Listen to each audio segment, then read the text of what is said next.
دلوقتي يا شباب احنا قلنا في حالة الداتيف خلاص إيه اللي هيحصل؟ ان انت هيجي لك مفعول به في او المفعول به اللي هيجي لك ده ليه أداة. خلاص كده، والأداة بتاعتك ايه هتتغير زي ما احنا ايه شفنا. طيب تمام، لو اللي جالك مفعول به، لو المفعول به اللي جالك بقى ده ضمير شخصي، ضمير شخصي. خلاص كده. طيب بس انا عندي دلوقتي الضمير الشخصي ده ملوش اداه، فهو قال لك ايه بقى؟ قال لك والله الضمير الشخصي ده لما يجي لك وفي عندك فعل من الافعال اللي بتعمل لي داتيف، خلاص كده، او عندك حرف جر، قال لك ان الضمير الشخصي ده بنغيره خالص. يعني يعني عندك الايش دي مش هنكتبها ايش، هنكتبها مية. الدو هنكتبها ديا. الايا والاس هنكتبهم ايم. الزي هنكتبها ايا.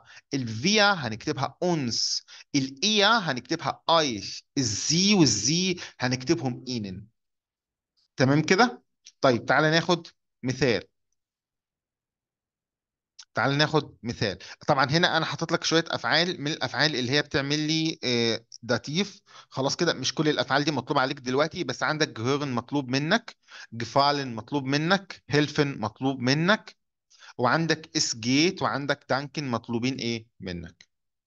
طيب تعالى ايه ناخد مثال. انا دلوقتي عايز اقول لك في جيتس ديا. في جيتس ديا. تمام. هنا ايه اللي حصل؟ جيتس من الافعال اللي بتعمل لي داتيف. خلاص كده، فانا دلوقتي بقول لك ازيك انت. ازيك انت.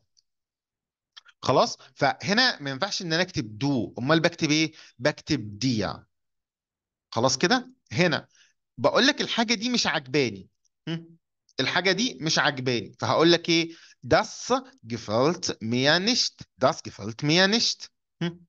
فالمفروض ان انا اقول لك ايه؟ الحاجه دي مش عجباني انا. فهنا مش هكتب ايش، امال هكتب ايه؟ هكتب ميا. طب هنا Er hilft ihnen. Er hilft ihnen. هو بيساعدهم. خلاص كده، هو بيساعدهم هم. هم دي اللي هي زي، بس احنا هنا مش هنكتبها زي، امال هنكتبها ايه؟ هنكتبها ihnen. خلاص كده، هنكتبها ihnen. طب تمام. انا دلوقتي بقول لك انا بشكر حضرتك او حضراتكم. Ich danke Ihnen. Ich danke Ihnen. خلاص كده، انا بشكر حضرتك او حضراتكم. خلاص كده. يبقى هنا ما حطيتش مين؟ ما حطيتش زي، حطيت اينن. هنا بقول لك هو الاكل عجبها، فهنا هقول ايه؟ شمكت ايا داس اسن. هو الاكل عجبها. ليه؟ لان شمكت بيعمل لي داتيف، فهنا ما ينفعش اكتب زي، بكتب ايا. هنا انا بقول لك انا بهناك بعيد ميلادك. يبقى ايش جراتوليغا ديا سوم جيبورتستاج. هنا ما ينفعش اكتب دو، كتبت مين؟ كتبت دي، وهكذا ايه بقيت الامثله.